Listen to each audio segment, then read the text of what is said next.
Buenas tardes, soy la licenciada Mónica Cristina Ruiz Puga y durante este video les explicaré un poco sobre el protocolo para el regreso seguro a clases presenciales en México. El objetivo principal de este video es explicar al público en general las directrices que marcan nuestras autoridades para poder realizar un regreso a clases seguro y organizado. El proceso, en mi opinión por lo menos, tiene sus defectos, pero trataré de explicarlo de manera objetiva y sencilla para que todos podamos comprender un poco cómo va a funcionar.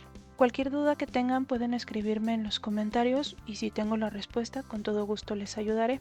Antes de empezar con la explicación, quiero hacerles una advertencia. Yo no soy autoridad en la materia, simple y sencillamente soy una docente que tomó cursos de capacitación en cuanto a este retorno seguro.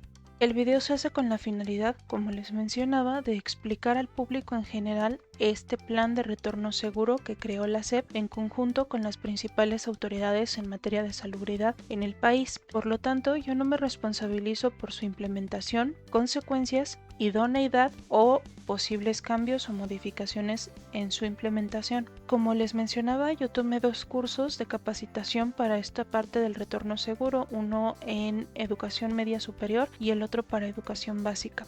Estos 2 cursos son básicamente el mismo plan, simple y sencillamente tienen algunas modificaciones y a continuación les explicaré un poquito más de qué se trata. ¿Qué es eso del retorno seguro? El plan Retorno Seguro de la SEP se trata de una serie de principios, intervenciones, momentos y escenarios clave para un regreso seguro a las escuelas, los cuales establecen una especie de reglas para las acciones a seguir en la reapertura. En este video nos vamos a enfocar en los momentos, que es una cronología que plantea la SEP para poder tener diferentes acciones. Estos 5 momentos clave para el regreso seguro a la escuela son los siguientes. Primero, preparativos. 2. Días previos al inicio de clases. 3. Primer día de clases. 4. Primera semana de clases. Y 5. Resto del ciclo escolar. Las medidas que se van implementando en cada uno de estos momentos no quiere decir que no vayan a trascender al siguiente momento. Simple y sencillamente marca este plan en qué momento van a empezar a tomarse ciertas medidas y qué cosas hay que hacer en cada uno de estos momentos, que a continuación les detallo un poquito más. Primer momento, los preparativos. En esta parte de los preparativos, como su nombre lo dice, lo que debemos de tratar es prepararnos para el regreso a clases, de tal manera que vamos a tener estas 5 acciones principales. Primero, de parte de las escuelas tienen que garantizar el acceso a agua potable y a recursos de limpieza. ¿A qué se refieren con esto? Cada escuela debería de tener acceso al agua potable para que sus alumnos puedan hacer uso de ella para lavarse las manos, ya que es una de las medidas sanitarias más importantes que tenemos ante el coronavirus. También, aunado a esto, debemos de tener acceso en las escuelas a jabón, por lo menos, y o a alcohol en gel para poder realizar este mismo proceso de lavado de las manos.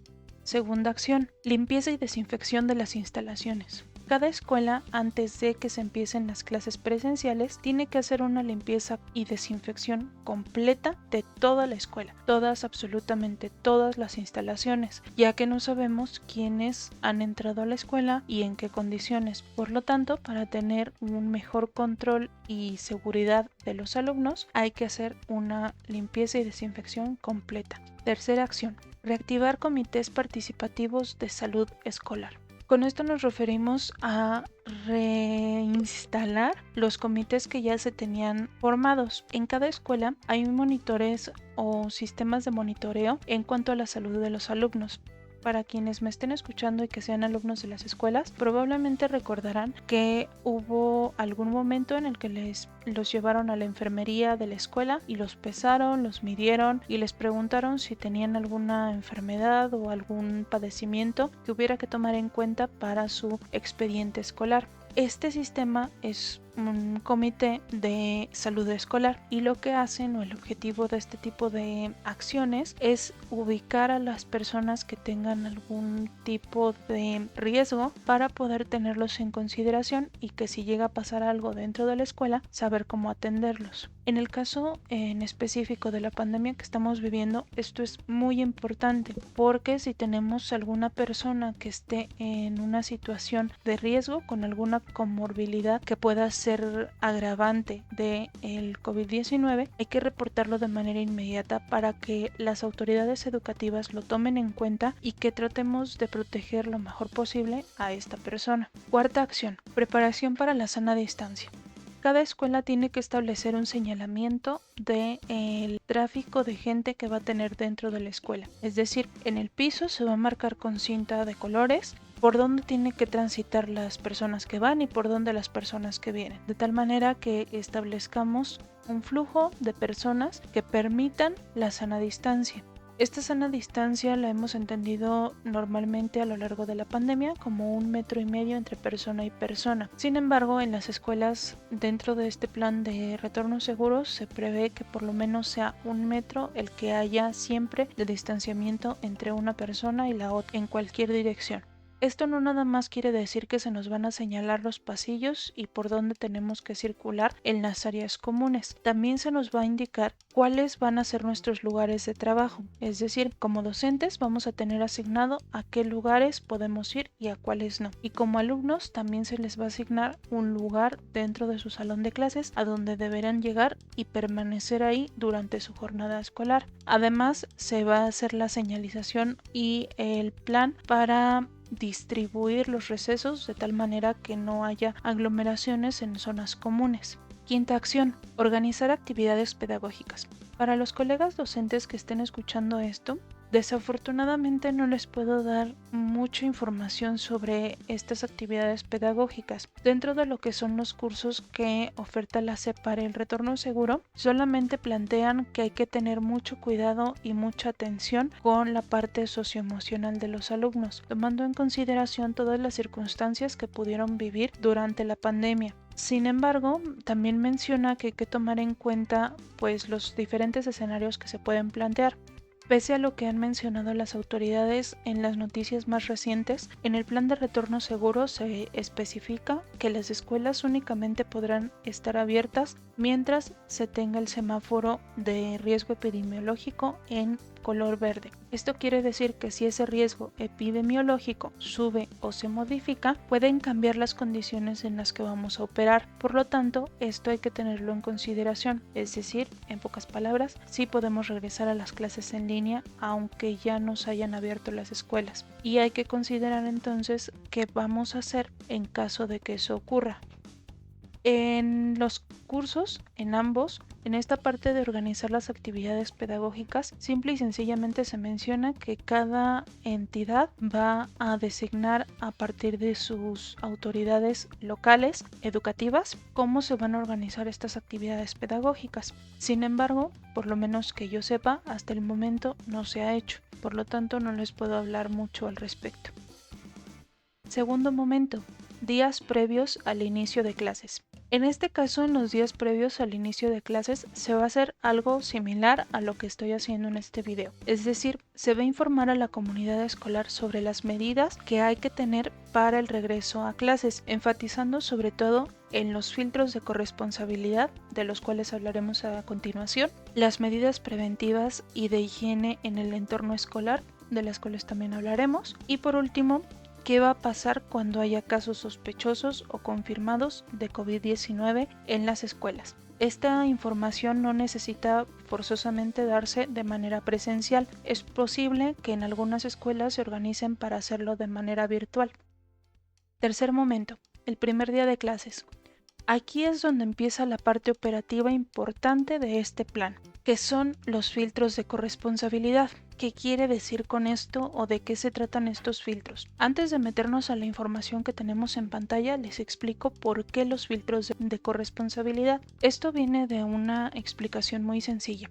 La seguridad de los alumnos no depende enteramente de los maestros y no debe depender enteramente de los maestros ni de las escuelas. Debe ser una responsabilidad compartida entre la familia, la escuela y los maestros. Por eso es que se están estableciendo estos 3 filtros de corresponsabilidad, de responsabilidad compartida, para que tanto la familia, la escuela y los docentes estén participando de la responsabilidad de cuidar a los menores, a los alumnos. de tal manera que entonces estos 3 filtros sean como una especie de tamiz, de barreras protectoras que nos van a ir estableciendo un poco más de seguridad para nuestros alumnos. Entonces, vamos a tener 3 filtros de corresponsabilidad: el filtro familiar, el filtro escolar y el filtro del salón de clases. El filtro familiar se va a ejercer por parte de los padres de familia y o tutores. ¿Para qué? Se trata de una primera defensa y de una especie de protección tanto familiar como social, porque la manera en la que se va a implementar es, primero, identificar si el alumno presenta alguno de los síntomas. Si ese alumno presenta un síntoma de COVID-19, entonces hay que retenerlo dentro de la casa y no dejarlo que asista a la escuela, para que entonces no salga de el lugar donde vive y que no contagie a más personas de la sociedad. Por eso es que es una protección social. Y también es una protección familiar, porque entonces van a poder identificar dentro de su familia si es que llega a haber contagios. Si a esta persona se le retiene porque está presentando síntomas de COVID, lo siguiente que hay que hacer inmediatamente es informar a las autoridades educativas. ¿Por qué? Tomen en cuenta que el COVID-19 no es como cualquier otra enfermedad. Normalmente la mayoría de nuestras enfermedades empiezan a darnos síntomas cuando nos enfermamos inmediatamente. Por lo tanto, podemos detectar qué fue lo que nos pasó o por qué nos enfermamos, y de esa manera, si es algo que sea contagioso, nos separamos o evitamos contagiar a las otras personas. Sin embargo, el coronavirus no funciona así. La manera en la que funciona el COVID-19 es que puede ser que hoy lunes, por ejemplo, nos contagiamos de COVID-19 y hasta el siguiente lunes presentemos síntomas de la enfermedad. Esto quiere decir que tuvimos una semana de contacto con personas sin saber que estábamos enfermos y pudimos haber contagiado a otras personas. Durante esa semana, de lunes a lunes, hubieron días escolares. Entonces, si a este alumno se le detectó como un posible caso de coronavirus, entonces quiere decir que todas las personas que hayan convivido con esa persona durante los últimos días puede ser que estén contagiados. Por lo tanto, hay que informar a la escuela para que la escuela tenga en cuenta esta información y tome las medidas que sean necesarias, de las cuales hablaremos más adelante. Si el alumno, una vez que se le realiza el filtro familiar, no presenta ningún síntoma, entonces lo único que hay que hacer es firmar la carta compromiso. Esto de la carta compromiso se trata de un papel simple. Muchas escuelas dan incluso ya un formato en donde estamos especificando que se revisó al alumno antes de salir de casa y que no presentaba ningún síntoma. Eso es de lo que se trata el filtro familiar. Simple y sencillamente revisar que nuestros hijos o pupilos, en el caso de los tutores, no tengan ningún síntoma antes de salir de casa. Segundo filtro, el filtro escolar. Este filtro va a ser realizado por personal designado por la escuela. Pueden ser docentes o puede ser personal administrativo, pero no necesariamente va a ser personal médico. Así que para los padres de familia y para los alumnos que me estén escuchando, las personas que están encargadas del filtro escolar no tienen autorización para hacer revisiones físicas. Eso lo tiene que hacer un médico nada más. Las personas que están dentro del filtro escolar lo único que van a hacer es una encuesta. Este filtro se trata de una protección escolar, es decir, en nuestro filtro familiar vamos a proteger a nuestra familia para que la familia sepa si es que llega a haber un caso sospechoso, que se tienen que cuidar y que tienen que establecer medidas. En el filtro escolar es lo mismo, pero con la escuela. Vamos a proteger a la escuela para que esta escuela se dé cuenta si es que hay algún caso que llega sospechoso de COVID-19 a las puertas, lo pueda detectar y entonces accionar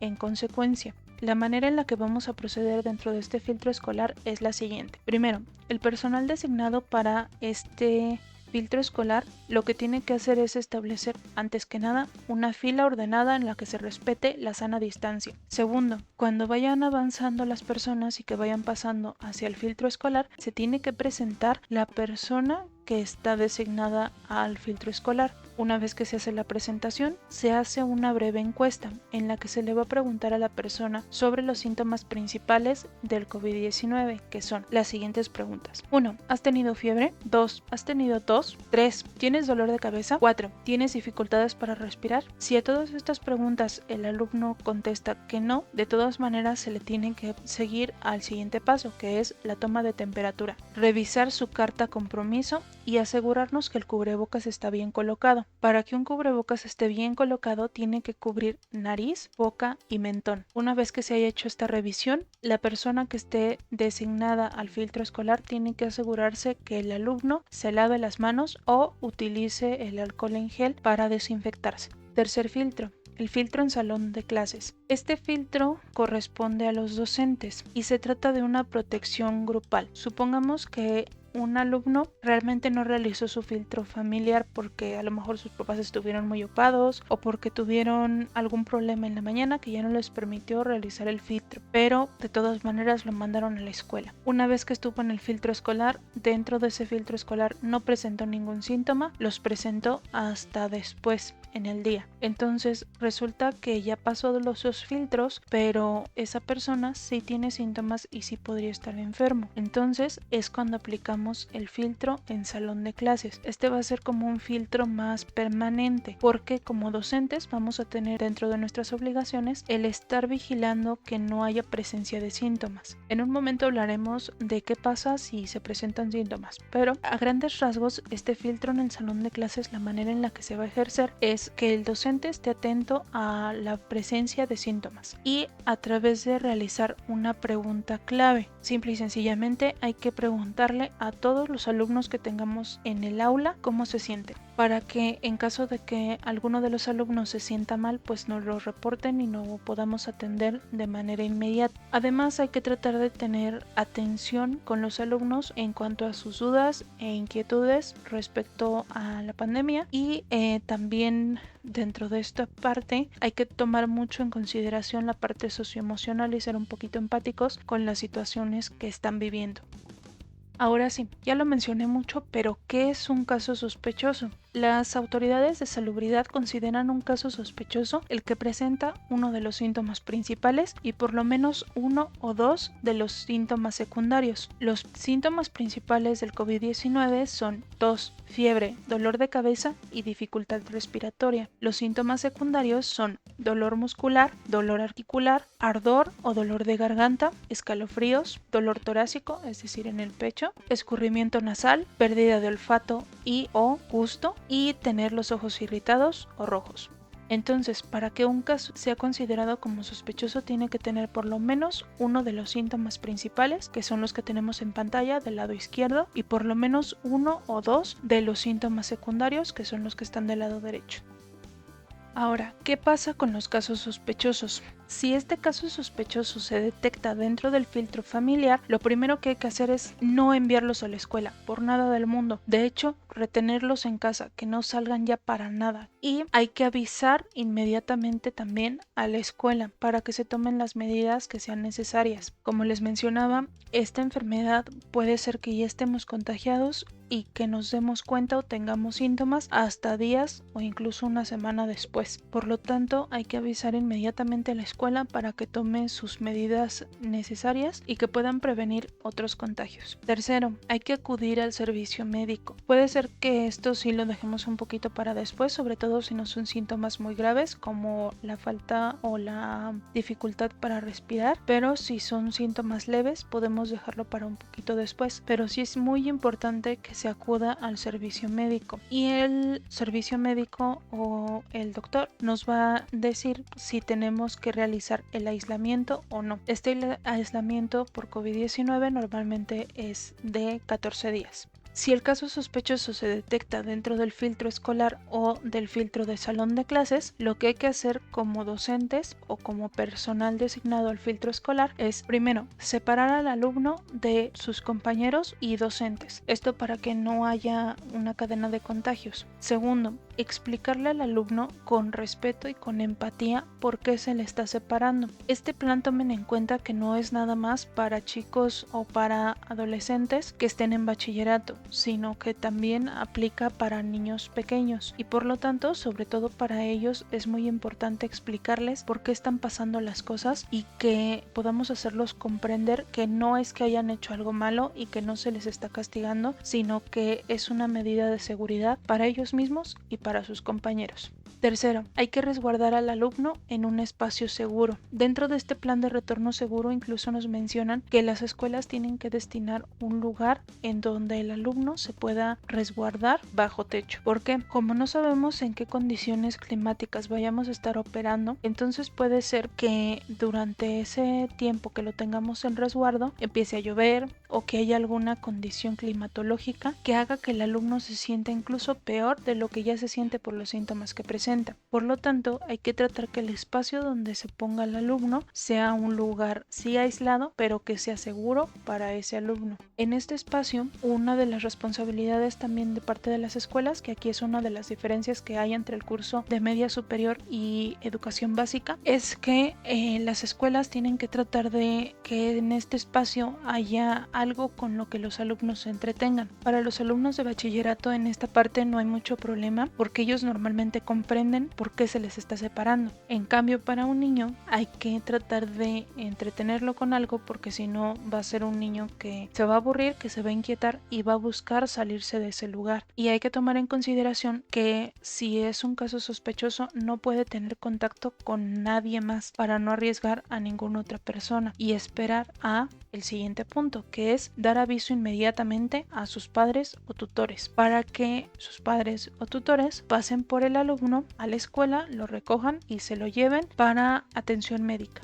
Para los padres y tutores que me estén escuchando, tomen en cuenta que esto puede pasar, que puede ser que de repente los llamen y que les pidan que pasen por su hijo o por su pupilo y que lo lleven a atención médica porque presenta síntomas. No quiere decir que su hijo va a estar grave o que va a tener algún signo de alarma. Simple y sencillamente es que en cuanto se detecta un síntoma o un caso sospechoso, más bien, como docentes y como personal que labora en las instituciones escolares, tenemos que hacer este proceso y se les tiene que avisar para que recojan al alumno y que lo lleven a atención médica. Último paso para el filtro escolar y el salón de clases. Quien se dé cuenta dentro de la escuela de que hay un caso sospechoso tiene que dar aviso a las autoridades escolares. Esto con la finalidad, igual que en el filtro familiar, de que las autoridades escolares tomen las medidas que sean necesarias para el plantel. Cuando se detecta un caso sospechoso, hay que suspender las actividades de todas las personas que hayan tenido contacto con el alumno o docente. Cuidado, colegas docentes y personal que trabaja en las escuelas. Todas las personas que pasamos o que entramos a las escuelas tenemos que pasar por los 3 filtros igual que los alumnos. Y si se detecta un síntoma, tenemos que hacer el mismo procedimiento y tenemos que hacer exactamente las mismas medidas para todos. Entonces, si se presenta algún caso sospechoso, hay que aislar y hay que suspender las actividades escolares de todas las personas que están o que estuvieron en contacto con quien presente síntomas. Por eso es importante dar aviso a las autoridades escolares en cuanto se sepa de un caso sospechoso.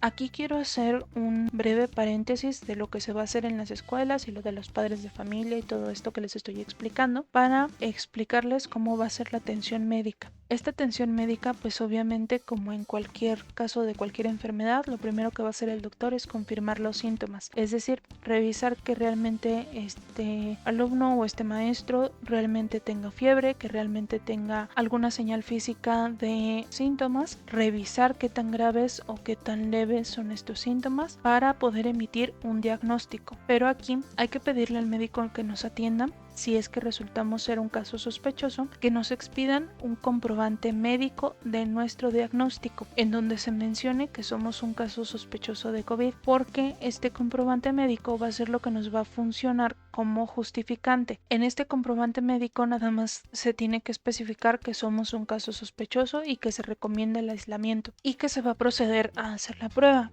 Si se hace la prueba y se confirma que es un caso positivo de COVID-19, también hay que informarlo a la escuela. Si se da un resultado negativo, de todas maneras hay que informarlo a la escuela. Es muy importante mantener informadas a las autoridades educativas para que de esa manera puedan tomar en consideración las medidas que se tengan que ejercer dependiendo de cómo se presente el caso. Pero siempre en cualquier resultado hay que avisar a las autoridades y que no se les olvide, si llegan a ser casos sospechosos hay que solicitar este comprobante médico porque es lo que nos va a servir como justificante.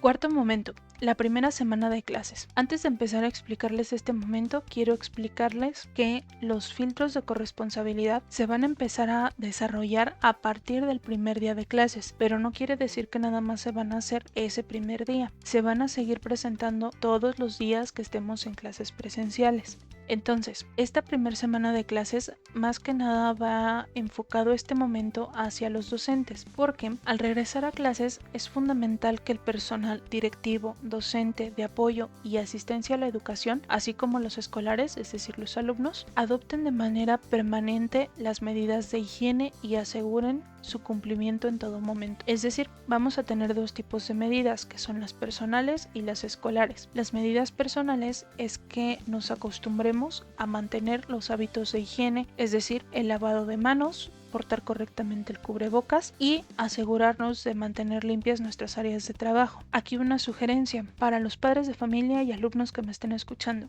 Traten de que el alumno siempre tenga dentro de su mochila un paño limpio y un atomizador, puede ser incluso pequeñito, con líquido sanitizante para limpiar su área de trabajo. Esto más que nada para protección del alumno y para seguridad. En cuanto a las medidas escolares, se trata de mantener la limpieza y desinfección de las áreas comunes, así como de los salones o aulas que se utilicen para las actividades escolares. Esta limpieza de las instalaciones obviamente no se va a poder hacer todo el tiempo o de manera tan regular cuando ya estemos en clases presenciales. Sin embargo, hay que tratar de hacer la limpieza y desinfección de las áreas comunes por lo menos 2 veces al día y limpieza de los salones por lo menos una vez cada vez que se termine un turno. El hecho de implementar estos dos tipos de medidas nos van a llevar a tener una mejor prevención. Quinto momento, el resto del ciclo escolar. Durante el resto del ciclo escolar se deben mantener y reforzar las medidas de higiene y seguridad. Además, se mantendrá un sistema de monitoreo constante que permite identificar oportunamente los casos sospechosos por COVID-19, con la finalidad de mantener informada a las autoridades educativas y sanitarias para implementar las acciones de vigilancia epidemiológica que correspondan. Esto quiere decir que durante todo el ciclo escolar, mientras se estén realizando las clases presenciales, se tienen que seguir acatando las medidas, es decir, seguimos manteniendo la limpieza de manos, seguimos manteniendo el uso de cubrebocas, seguimos manteniendo las medidas de sana distancia, etc. Y cada vez se nos tiene que hacer más el hábito de mantener estas medidas. Además, como ya les mencionaba, se va a mantener un sistema de monitoreo. Este sistema de monitoreo se trata de que las autoridades dentro de las escuelas van a estar manteniendo una actualización de los datos que se estén presentando en la escuela. Este sistema lo que va a hacer es tener una base de datos en la que se concentre el número de casos sospechosos y de casos confirmados de COVID-19 que se presenten en las escuelas para poder detectar posibles focos de infección y que entonces se puedan realizar acciones que permitan prevenir contagios. Por último, algunos consejos y recomendaciones para los alumnos. 1. Sigue las indicaciones, son por tu seguridad y aunque algunas pueden ser un poco molestas o incómodas, son por tu bien. Una de las medidas que no mencioné en los momentos es que se te asignará un lugar donde deberás completar tu jornada escolar. También es el lugar donde realizarás tus comidas. Y este es un ejemplo de que algunas medidas pueden ser incómodas. No estamos acostumbrados a pasar tanto tiempo en un solo lugar. Sin embargo, esta medida, igual que las anteriores, se hacen para tu protección. 2. Cumple los filtros sanitarios. Si alguien se olvida o no lo cumple, hazlo tú de forma voluntaria. Asegúrate de estar bien antes de ir a la escuela o compartir un espacio con otras personas. 3. Honestidad y responsabilidad en caso de tener síntomas. No ocultes síntomas ni los finjas. El sistema de filtros funciona mientras todos seamos honestos y responsables de nosotros mismos. Piensa que de lo contrario puedes poner en riesgo a tus seres queridos. 4. Acata las medidas de higiene y seguridad. Recuerda lavarte las manos con frecuencia, usar el cubrebocas todo el tiempo que estés fuera de casa y asegurarte de que éste cubra tu nariz, boca y barbilla. 5. Cuídate a ti mismo y a los demás. La única manera de prevenir el coronavirus es siendo responsables. No compartas útiles ni comida. Respeta la sana distancia y los señalamientos de distanciamiento social. Para padres de familia o tutores. 1. Toma decisiones. Uno de los puntos principales del plan de retorno seguro es que no es obligatorio. Como padre o madre de familia, tienes derecho a decidir si tus hijos asisten a clases presenciales o no. Infórmate de los planes y formas de estudio. Piensa en los riesgos y beneficios para que decidas lo mejor para tus hijos. 2. Filtro familiar. Tus hijos son tu responsabilidad y eres la primera línea de defensa para que puedan volver a experimentar por lo menos un poco de normalidad. Cuida a tus hijos y cuídanos a todos. Realiza el filtro familiar. 3. Asegura la higiene personal del alumno. Revisa que tu hijo se lave las manos. Con los niños pequeños puedes empezar a fomentar en ellos un hábito de lavado o desinfección de manos constante. De igual manera, explícale para qué sirve y enséñale cómo usar correctamente el cubrebocas. Además, se recomienda que se lleven en su mochila un cubrebocas extra para emergencias, así como un paño limpio y un poco de líquido sanitizante para limpiar su lugar en el salón. Antes de empezar las clases, asegúrate de que tu hijo tenga todo lo necesario. 4. Apoyo en las jornadas de limpieza. Estas serán organizadas por la escuela, pero toma en cuenta que se deben limpiar y desinfectar las instalaciones completas. Si puedes ayudar, hazlo.